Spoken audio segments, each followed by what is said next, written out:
Flow chart মানে বয়ে যাওয়া চিত্র যেটাকে বলে।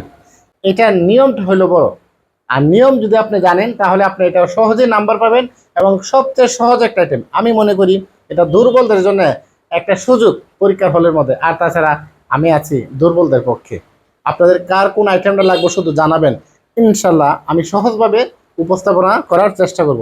আচ্ছা দেখেন কি লেখা আছে, ফ্লো চার্ট লেখায় নিয়মাবলী। আপনাকে কাজটা করতেই হবে, মাস্ট বি। প্রথমে এ ফ্লো চার্ট শোয়িং অথবা হাইলাইটিং অথবা গিভেন যেই থাকুক থেকে আপনি পুরোটা লিখতে হবে। তারপর দিতে হবে, তারপর কি দিবেন, ইজ গিভেন ভ্যালু। পরে এখানে কি লিখবেন, পুরোটা লাইনে একই রকমের বক্স আঁকতে হবে, বক্স যাতে একই রকমের হয় মানে একই সাইজের হয়। এরপরে কি করবেন, বক্সের ভিতরে যা লিখবো তারপর ফুল স্টপ বা অন্য কোনো চিহ্ন কখনোই ব্যবহার করা যাবে না, কখনোই না। এরো সাইন মানে তীর চিহ্ন, বক্সের ভিতরে যা লিখবো তারপর ফুল স্টপ ব্যবহার বা অন্য কোনো চিহ্ন দেওয়া যাবে, হ্যাঁ এরো সাইন দিতে হবে। প্রথম বক্সে নাম্বার থাকিলে বাকিগুলোতেও নাম্বার দিতে হবে।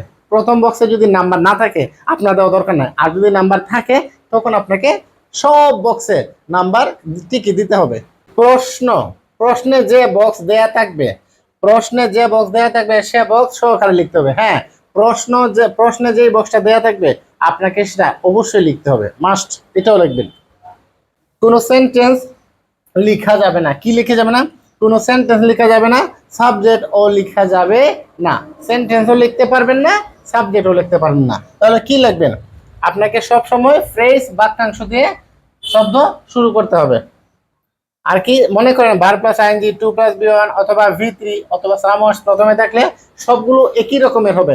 এটা বিষয়টা হলো এরকম, মনে করেন স্বাভাবিকভাবে, আমি কিন্তু সাধারণত বলছি বিশেষভাবে না, টু প্লাস বি ওয়ান দ্বারা শুরু হয়েছে আপনার সবগুলো টু প্লাস বি ওয়ান করবেন। আপনার ভি3 দ্বারা শুরু হয়েছে আপনার সবগুলা ভি3 করবেন। ভার্ব প্লাস আইএনজি হয়েছে, ভার্ব প্লাস আইএনজি হয়েছে আপনার সবগুলা ভার্ব প্লাস আইএনজি দিয়ে শুরু করবেন, তাহলে আপনার জন্য সুবিধা। আমি আর এর বাহিরেও কথা আছে, অন্যগুলো দিলে মানে ভার্বের সাথে আইএনজি দিয়ে শুরু করছেন, অন্য আইএনজি ছাড়া হবে না, আমি কিন্তু এটা বলি নাই, এটা নিয়মই আছে। কিন্তু আপনি সহজভাবে যাতে পারেন সেই জন্য আপনি এই নিয়মটা অনুসরণ করবেন।